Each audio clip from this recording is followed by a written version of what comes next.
이스라엘의 예언자를 이제 연구를 했던 사람들이 처음부터 모든 걸 다 다룬 건 아니었고요.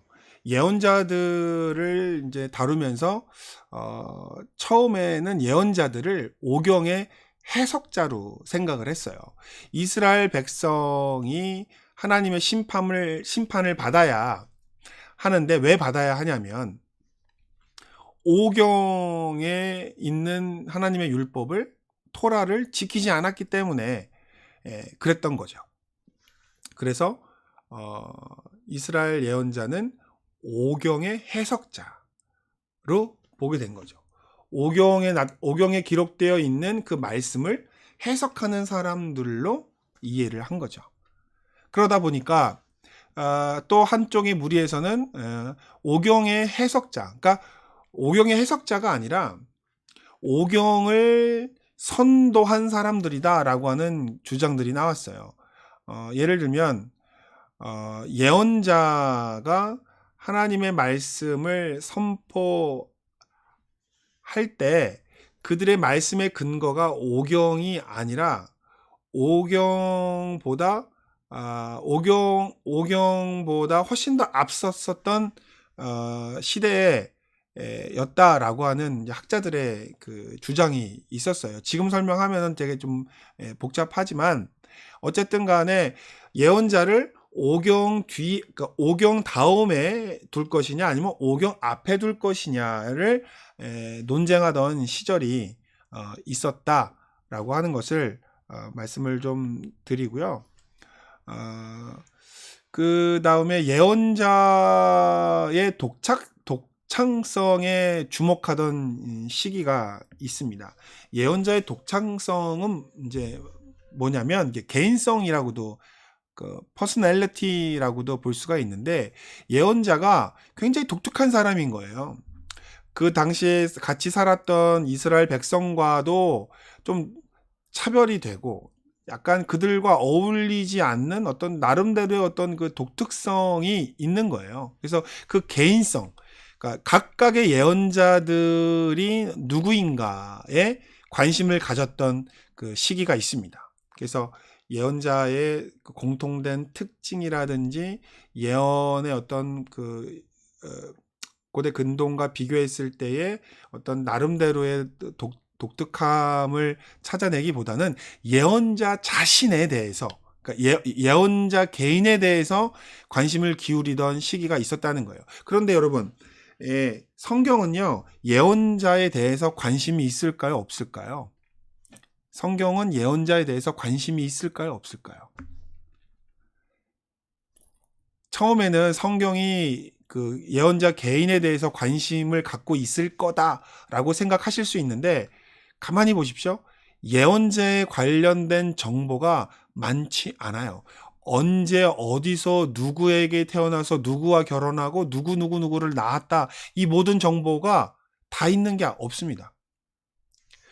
뭐 누구의 아들로 태어난 거가 있다면, 또 그 누구랑 결혼했는지가 없고, 또 아들을 낳았는지 딸을 낳았는지 알 수도 없고, 또 그 아들 딸들이 나중에 커서 어떻게 됐고 어떻게 자라났고, 이런 이야기들이 별로 없어요. 그다음에 부모가 어떠한 그 사람이었고 어떻게 살았는가에 대한 자세한 이야기가 사실은 없고, 예를 들면 뭐 예언자가 얼만큼 배웠고 얼만큼 가졌고 어떻게 생겼고 뭐 어떤 몸집을 가졌고, 이런 거에 대한 언급이 성경에는 없어요. 그 얘기는 뭐냐면 성경은 예언자 개인에 대한 관심이 그렇게 많지 않다는 거예요. 왜요? 성경의 관심은 예언자가 아니라 하나님의 그들이 전한 하나님의 말씀이었기 때문에 예언자의 개인성은 많이 드러나지 않습니다. 그럼에도 불구하고 학자들은 숨겨져 있었던 예언자들의 개인성에 대해서, 독창성에 대해서 관심을 기울이던 시기가 있었다라고 하는 것이고요. 그 다음에는 예언자의 독창성 다음으로는 예언자가 이야기한 것이 독창적인 것이 아니라 전승을 수용했었던 것이기 때문에 그렇다라고 하는 주장이 나온 거예요. 자, 보세요. 예언자가 뭔가를 이야기합니다. 근데 그 예언자가 한 이야기가 이전에 없었던 이야기일까요? 아니면 이전에 있었던 이야기일까요? 독창성이라고 하는 그 독창성에 그 관심을 가졌던 시대에는 예언자가 독창적으로 한 것이 강조가 된 거예요. 그런데 전승 수용의 그 경향은 뭐냐면 아무리 그래도 예언자가 앞사람이 앞선 시대에 있었던 이 전승이 없이 전혀 새로운 내용을 이야기한 것은 아니다. 따라서 그들이 넘겨받았던 그 전통이 무엇이냐, 전승이 무엇이냐가 관심 사였던 시절이 있었던 것이죠. 그래서 이 그 예언자의 영성의 고향이 어디냐? 그러니까 아모스의 메시지를 어디로부터 받았느냐? 아니면 미가는 어디로부터 이 메시지를 받았느냐라고 하는 어떤 전수받은 전통에 대한 연구를 또 하던 시절이 또 있었습니다. 근데 지금 나오는 이런 그 연구 경향들이 예전에는 있었고 지금은 없다. 그게 아니라 지금도 이 모든 것들이 다 병행되어지고 있어요. 근데 예전에는 한 분야가 유독 강조되던 시기가 있었다라고 하는 것을 제가 말씀드리려고 이렇게 구분한 거지, 지금은 다 있어요. 지금은 뭐 여러 가지 경향들이 다 있을 수 있습니다. 그래서 그 한때는 독창성이 강조되었는데 그 다음에는 독창성이 아니라 그들도 물려받은 전승이 있었다라고 하는 것이 반박된 거죠. 그 다음에 뭐가 나오겠어요? 전승의 파괴. 예언자들이 선배들로부터 아니면은 선조들로부터 받은 전통이 있습니다. 전승이 있어요. 하지만 그것을 100% 수용했느냐?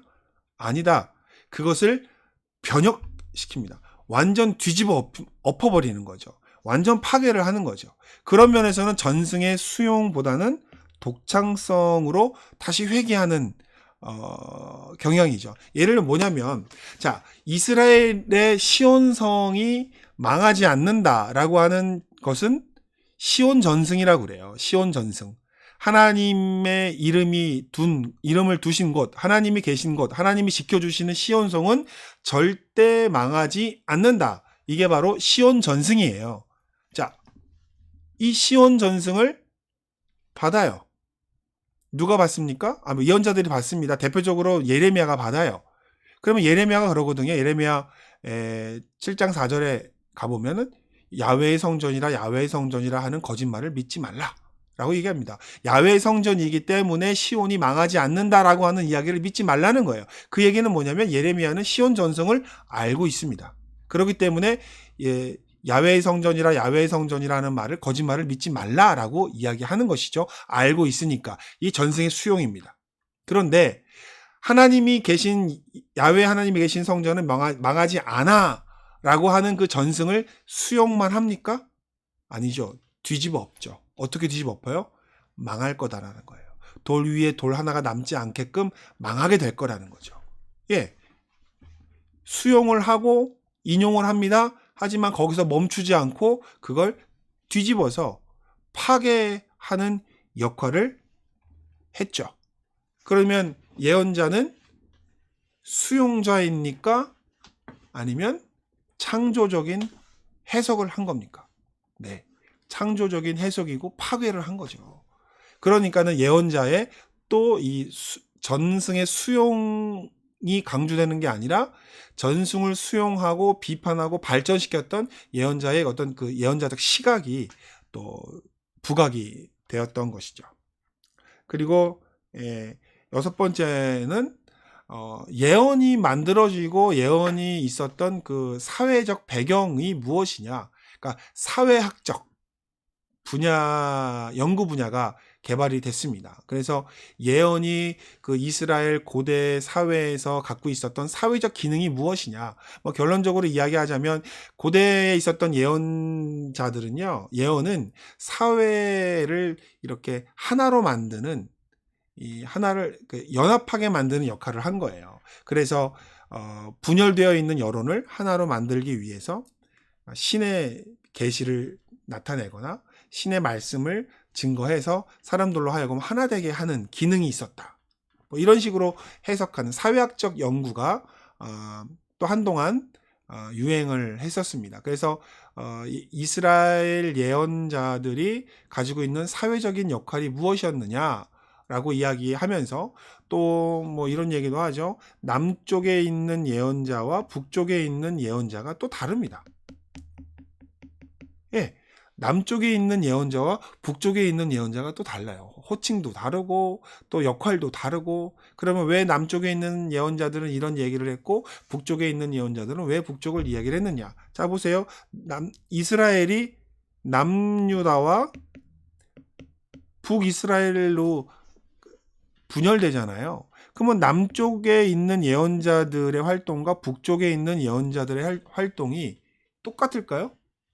다르겠죠. 왜냐하면 자기들이 속해 있는 사회에서의 본인들에게 주어진 사회적 기능들이 달랐기 때문에 다를 수밖에 없었겠죠. 그러한 것들을 이제 연구하는 그런 경향들이 바로 그 예언의 사회학적 연구라고 볼 수가 있는 것이죠. 이렇게 해서 예언의 연구사를 제가 간략하게 설명을 드렸습니다. 오래 설명 굉장히 그 오랜 시간이 걸친 거지만 제가 그냥 간단하게 이런 식으로 예언의 연구가 진행되었다라고 말씀을 드리는 거고요. 그 다음에 이제는 본격적으로 예언에 대해서 살펴보기 전에 구분을 좀 해야 할 것이 하나 있습니다. 예언자의 말과 예언서를 좀 구분을 해야 할 필요가 있는데요. 먼저 예언서는 처음부터 기록된 건 아니에요. 처음에는 구두로 선포되어졌고 그것이 문서로 기록된 겁니다. 이게 되게 중요해요.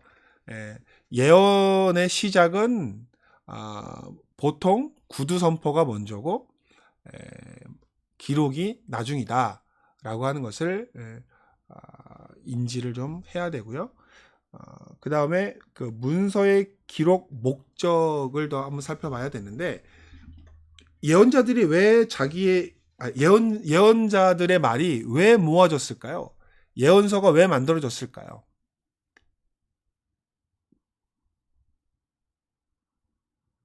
그것은 예언이 성취되기까지 오랜 시간이 걸렸습니다. 그래서 지금 당장 저 예언자가 하는 얘기가 맞는 예언인지 틀린 예언인지 모르는 거예요. 그리고 그 사실은 누구도 몰라요. 예언자 본인도 몰라요. 본인도 예언을 했는데 그 예언이 언제 이루어질지 아니면 바뀔지 본인도 모르는 거예요. 그러니까 그 예언자가 한 예언을 기록해 놓는 거예요. 왜? 그 예언이 정말로 성취되어지는 진짜 예언인지 아니면 성취되지 못하는 가짜 예언인지를 알기 위해서 기록을 해두게 됐던 것이죠. 그렇게 해서 예언서가 이제 탄생하게 됩니다. 그리고 그 세 번째로는 예언자의 말과 후대 편집 사이에 구분을 해야 되는데 이거는 예언자의 말과 예언서의 구분과도 이제 일맥상통하는 것인데요. 사람들이 오해하는 게 있어요. 예언서와 예언자의 말을 구분을 해야 됩니다. 그 얘기는 뭐냐면 예언서에는 예언자 말도 들어가 있지만 제3의 전지적 작가가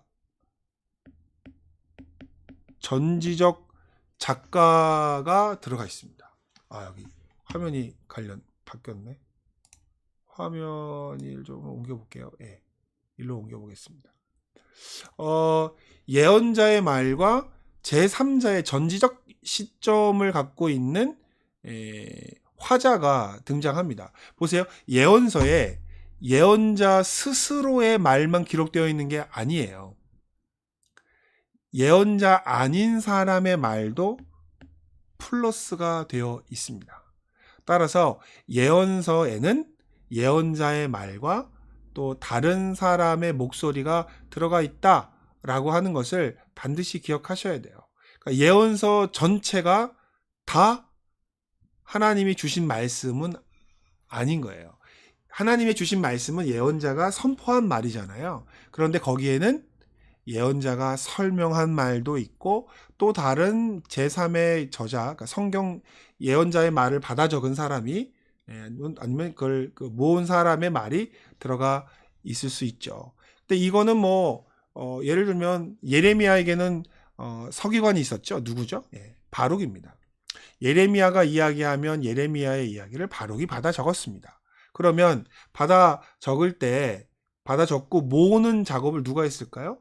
바룩이 했겠죠. 그러면서 이 말씀은 하나님이 예레미야에게 주신 말씀이라 라고 이렇게 타이틀을 달았을 텐데 그 타이틀은 하나님의 말씀입니까? 아닙니까? 이거는 누구누구에게 힐기야의 아들 힐기야의 아들 예레미야에게 임하신 하나님의 말씀이라 이런 성경 구절이 있는데 그 구절은 예레미야가 쓴 얘기일까요? 아니면 예레미야의 말을 모았던 성경 기자의 말일까? 그런 거는 성경 기자의 말이에요. 예언자의 말과 예언서에 예언자의 말만 들어가 있는 건 아니라는 거예요. 그래서 예언자의 말과 제3의 전지적 성경 기자의 목소리가 함께 어우러져 있는 것이 예언서다라고 하는 것을 아시면 되겠습니다. 이렇게 먼저 이거를 좀 사전 작업을 거치고 나야 이제 예언서를 이제 이해하실 수가 있게 되거든요. 그래서 제가 오늘은 예언자의 명칭에서부터 예언 연구의 경향, 방향과 그리고 예언자의 말과 예언서에 대해서 설명을 드렸습니다. 이해가 되지 않으신 부분이 있다면은 한번 반복해서 내용을 들어보시고 그래도 설명이 좀 미진하다라고 하시는 분들은 댓글을 달아주세요. 어떤 내용이 잘 모르겠다, 어떤 내용이 좀 더 설명을 해주셨으면 좋겠다라고 하는 부분이 있으면 댓글을 달아주시면 그 댓글들을 보고 제가 답변을 해드리도록 하겠습니다. 오늘 강의는 여기까지 마치도록 하겠습니다. 수고하셨습니다. 감사합니다.